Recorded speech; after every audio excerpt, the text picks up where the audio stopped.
Hello दोस्तों, नमस्कार। मैं Pankaj Tikesar, founder of talent academy 01। आप सभी को स्वागत करता हूं इस चैनल पे। जैसा कि आप सभी को पता है कि टेक्नीशियन का रिजल्ट और एएलपी का रिजल्ट को लेकर के काफ़ी बच्चों में डाउट्स बना हुआ है। तो आज इस वीडियो में मैं आप सभी को बहुत ही डाउट्स क्लियर करने वाला हूं और एक सटीक स्ट्रेटेजी रणनीति बताएंगे कि अब आपको क्या करना है आगे के प्रोसेस के लिए। अब हम चर्चा करते हैं, ठीक है। देखिए, आरआरबी टेक्नीशियन रिजल्ट 2024 के बच्चों के लिए काफ़ी डाउट्स बना हुआ है। हमने वीडियो बना करके डाला था, लेकिन अभी भी बच्चे सवाल कर रहे थे कि सर रिजल्ट टेक्नीशियन का कब तक आ जाएगा। इसका मतलब कि एलपी से ज़्यादा टेक्नीशियन वाले रिजल्ट फॉर्म भरे हैं और इसका इंतजार कर रहे हैं, क्योंकि उन लोगों का डाउट्स है कि हमारा हो जाएगा या नहीं होगा। यानी सबसे ज्यादा चांस है ना बच्चों को टेक्नीशियन वालों का कि उनका सिलेक्शन हो जाएगा, क्योंकि एलपी से इसमें कम कंपटीशन है, ठीक है। अब देखिए, जैसे कि अगर हम टेक्नीशियन की बात करते हैं तो टेक्नीशियन का मेरे दोस्त पेपर हुआ था 20 दिसंबर से 30 दिसंबर के बीच में इसका पेपर हो गया था, ठीक है। और इसका आंसर की आपको देखने को मिल गया था 6 जनवरी को। 6 जनवरी को आंसर की पब्लिश कर दिया गया था और बच्चों ने मिला लिया है, ठीक है। टेक्नीशियन ग्रेड 3 वाले हो, पीसीएम वाले हो, ठीक है, सभी का रिजल्ट का आंसर की आ गया था। बात समझ रहे हैं? 6 जनवरी को। और 6 जनवरी को जब रिजल्ट आ गए, जो आंसर किया गया था, तो इसमें देखिए ये दिसंबर में पेपर हुआ था और जनवरी में, ठीक है, उसके अगले मंथ में आपका क्या आ गया, आंसर किया गया। लेकिन रिजल्ट जो है ना, रिजल्ट जो है अभी नहीं मिला है। अभी थोड़ा सा इस पे चर्चा कर लेते हैं। एएलपी की अगर बात कर लेते हैं मेरे दोस्त, एएलपी में देखिएगा, एएलपी का जो पेपर था ना वो 25 से 28 नवंबर के बीच हुआ था। और ये पेपर का आंसर की ना, ये पेपर के आंसर की आपको दिसंबर में 5 दिसंबर को आ गया था। 5 दिसंबर को आ गया था, ठीक है। जिस महीने में पेपर हुआ उसके ठीक अगले दिन ही क्या आ गया, आंसर किया गया, ठीक है। अब देखिए, अभी भी जो एएलपी का जो रिजल्ट है इस पे भी क्वेश्चन मार्क्स है। अभी भी इसका रिजल्ट नहीं आया। अभी एएलपी ने क्या किया था, assistant loco pilot, railway assistant loco pilot ने क्या किया था कि अभी इसका केवल एग्जाम डेट दिया है, ठीक है, एग्जाम डेट दिया है। अभी भी इसने रिजल्ट पब्लिश नहीं किया है, ठीक है। तो मैं बता देना चाहता हूं कि इसका जो रिजल्ट के जो आने वाले जो संभावना है, डेट है, वह मेरे दोस्त शिवरात्रि के ठीक बाद आ जाएगी, या 25-26 को। अब पहले आप लोग मिलाइए, ठीक है। देखिए उधर कब पेपर आंसर की कब आया था, दिसंबर में आया था।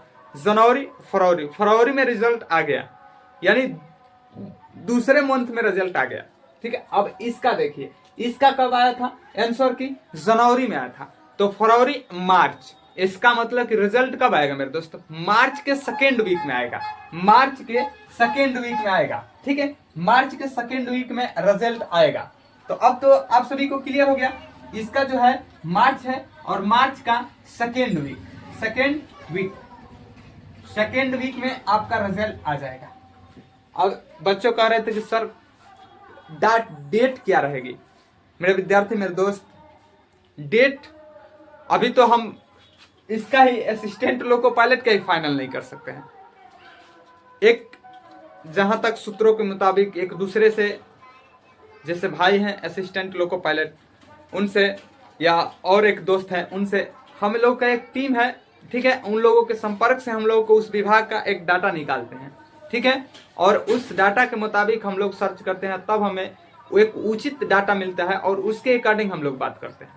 बात समझ गए?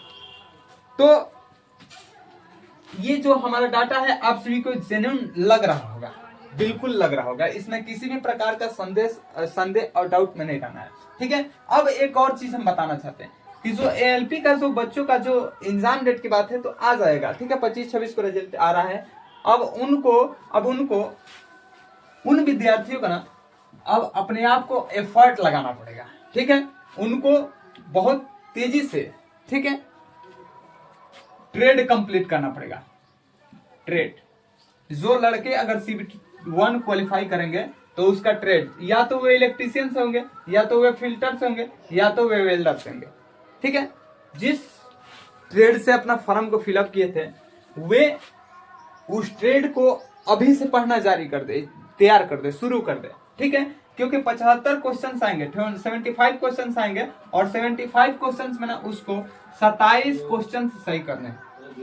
27 क्वेश्चन उसको, उस विद्यार्थी को सही करना है, उतना टफ नहीं है। ठीक है, अगर क्वालिफाई करना है ना तो आप लोगों के एक चैप्टर से मैं बता रहा हूँ, इलेक्ट्रिसिटी। ठीक है, बेसिक ऑफ इलेक्ट्रिसिटी। ठीक है, बेसिक ऑफ इलेक्ट्रिसिटी यानी पूरा विधिवत तरीके समांतर श्रेणी क्रम होता है, समांतर क्रम होता है, संधारित्र धारिता होता है। ठीक है, एम्पियर, वोल्ट मीटर, इस टॉपिक को आप बेहतर तरीके से कंप्लीट कर लीजिए, आपको 5-6 क्वेश्चन उसी से मिल जाएंगे। उसके बाद आप सेल है, बैटरी है, उसके बाद से ट्रांजिस्टर है, डीसी है, एसी मोटर है, उसके बाद से 1 फेज है, सिंगल फेज है, 3 फेज है। ठीक है, उन सारे टॉपिक को, ट्रांसफार्मर है, इन बस टॉपिक को क्लियर कर लीजिएगा, आपका ये क्लियर हो जाएगा। अब देखिए, अब अगर हम CBT2 में 2 पार्ट होता है, एक होता है पार्ट 1, पार्ट ए, और पार्ट ए में ट्रेड होता है, ठीक है। Part B, PART part B, और पार्ट बी में मेरे दोस्त उसका सेम सिलेबस आएगा, जो CBT1 का जो पहले आप पढ़े हैं वही सिलेबस आपका यहाँ पे रहेगा। ठीक है, वही सिलेबस आपका यहाँ पर रहेगा। अब देखिए यहाँ पर कौन कौन से सिलेबस रहेंगे तो देख लीजिए, मैथ रहेगा, रीजनिंग रहेगा, जीके रहेगा। जीके में भी मेरे दोस्त करंट अफेयर्स पे सबसे ज्यादा फोकस करेगा, करंट अफेयर। ठीक है, इसके बाद से जीएस रहेगा, जीएस यानी साइंस रहेगा। ठीक है, साइंस के साथ एक चीज और रहेगा, बेसिक साइंस इंजीनियरिंग ड्राइंग। ठीक है, बेसिक साइंस इंजीनियरिंग ड्राइंग। तो मैथ रहेगा, रीजनिंग रहेगा, जीके के साथ करंट अफेयर्स इसमें ज्यादा प्राथमिकता है, और इसमें बेसिक साइंस इंजीनियरिंग ड्राइंग के साथ आपको जीएस देखने को मिल जाएगा, या साइंस, फिजिक्स, केमिस्ट्री, बायोलॉजी का क्वेश्चन मिल जाएंगे। ठीक है, तो ये CBT2 जो विद्यार्थी CBT1 क्वालिफाई करेंगे, ALP में CBT2 ये सिलेबस उनका फेस करना है और अभी से काम करना है। हमने बता दिया है, एक वीडियो मैंने अपलोड किया, उसमें किताब दिखा दिया कि कौन कौन से इलेक्ट्रिशियन की कौन किताब है, और फिजिक्स की, केमिस्ट्री की, बायोलॉजी का। खास तरफ से मैंने इन सारे किताबों को डिटेल से बताया है। ठीक है, तो देख लीजिए, और इन दोनों के बारे में भी बताया है, तो आप वहां से कंप्लीट कर लीजिए। ठीक है, आपको ये पता हो गया कि रिजल्ट कब आ रहा है ALP का। अब देखिए, हमने जो बताया है ना वही सेम टू सेम टेक्निक इसका जो आंसर की में हुआ था। ठीक है, जब बताया था जिस तारीख को उसी तारीख को, यानी एक दिन आगे पीछे, तो मेरे दोस्त कोई भी एक्यूरेट नहीं बता पाएगा। बात समझ रहे हैं? अब किसी के पेट में क्या है, अगर कोई लड़का है, लड़की है, वह जिंदा है कि क्या है, ये तो बता देगा कि लड़का है, माने पेट में कुछ है, लेकिन ये नहीं बता पाएगा कि वह जिंदा है कि मारा हुआ है। एक टफ होता है। ठीक है, हम लोग भी एक अनुमान लगा सकते हैं। बस समझ रहे हैं? अब देखिए टेक्नीशियन 3rd की बात करते हैं। हमने बहुत विधिवत तरीके से आपको बता दिया था कि मार्च के 2nd वीक में इसका रिजल्ट आ रहा है। इसमें आप सभी विद्यार्थियों को क्या करना है, अगर आप क्वालिफाई कर जाते हैं यानी पास हो जाते हैं, अगर आप टेक्नीशियन में पास हो जाते हैं, ठीक है, तो आप अपने डॉक्यूमेंट्स जो है, आपका डॉक्यूमेंट्स वेरिफिकेशन होता है, वे आप सभी अपना कागज एक जगह इकट्ठा कर लें। ठीक है, वे आप सभी इकट्ठा कर लीजिए। हमने पुराने इससे 2-4 पहले वीडियो मैंने अपलोड किया था, उसमें विधिवत तरीके से डॉक्यूमेंट्स बताएंगे कितने डॉक्यूमेंट्स लगेंगे। टोटल 15 डॉक्यूमेंट्स लगेंगे। अब तो टेक्नीशियन वालों को अब पेपर ऊपर तो देना है नहीं, केवल डॉक्यूमेंट्स वेरिफिकेशन कराना है और मेडिकल होगा। उसके बाद से आपका क्या हो जाएगा, सिलेक्ट हो जाएगा। ठीक है, और सिलेक्ट हो जाने के बाद से आप सभी लोग, हम लोग को कहाँ पूछेंगे आप लोग तो, ठीक है, मिठाई खिलाइएगा जहाँ पर भी रहिएगा आप लोग। तो बस चैनल को थोड़ा सा याद कर लीजिएगा, कभी कभी वीडियो जाएगी तो उसको देख लीजिएगा। ठीक है, तो देखिए अब हमने बहुत विधिवत तरीके से बता दिया। और देखिएगा इसमें एक चीज है, टेक्नीशियन ग्रेड 1 हो, 3rd हो, सभी का रिजल्ट साथ ही में आएगा। ठीक है, ये क्लियर है कि साथ ही में आएगा। क्यों? क्योंकि इससे पहले आप सभी ने बारी बारी से देखा था कि आंसर की फर्स्ट वालों को पहले आया था, PCM वालों को पहले, फिर 3rd वालों को बाद आया था। ठीक है, इस बार रिजल्ट में ये नहीं देखा जाएगा। ठीक है, और इसमें सबसे ज्यादा संभावना है कि एएलपी को सबसे पहले कंप्लीट करने का कोशिश किया जाएगा, क्योंकि उसका प्रोसेस लंबा है। तो प्रोसेस लंबा है तो ये नहीं है कि टेक्नीशियन को बाद में किया जाएगा, नहीं, टेक्नीशियन पहले होगा, लेकिन कहीं ना कहीं इसका भी प्रोसेस बहुत अधिक हो गया होगा। बात समझ रहे हैं। और रिजल्ट में विलंब नहीं है, ये सभी को डाटा को एक जगह कलेक्ट कर रहे हैं। तब तक विद्यार्थियों को संतुष्ट करने के लिए यह अपना एग्जाम डेट का टाइमिंग दे दिया। टेंशन नहीं लेना, ये एग्जाम डेट की टाइमिंग बढ़ेगी तो बढ़ेगी, पूरी गारंटी 100% गारंटी है, क्योंकि विद्यार्थियों के साथ धोखा नहीं हो सकता है, और धोखा होगा तो ट्रिकी सर कतई बर्दाश्त नहीं करेंगे। ठीक है, प्लेटफॉर्म भले ही छोटा है लेकिन आवाज़ बहुत बड़ी उठेगी, ये वादा है। ट्रिकी सर का ये वादा है कि प्लेटफॉर्म छोटा है लेकिन आवाज़ बहुत बड़ी उठेगी, और इसका मतलब बहुत बड़ा हो सकता है। तो आप सभी के लिए हम खड़े हैं। बस आप सभी लोग इस चैनल से प्यार करिए, वीडियो को लाइक करिए, शेयर करिए, और जो भी डाटा आप तक पहुंचाई जाएगी ऑथेंटिक रहेगी, आप सभी के लिए लाभदायक होगी। ये क्लास आप सभी के लिए बहुत प्यारी होगी। एक गुरु का एक रास्ता ही दिखाना केवल काम होता है, उस रास्ते पे स्टूडेंट को ही चलना पड़ता है, भले ही वह क्यों ना कांटे हो। बात समझ रहे हैं, चाहे हर कदम पे क्यों ना कोई कातिले हो। ठीक है, चलना आप ही को है मेरे विद्यार्थी।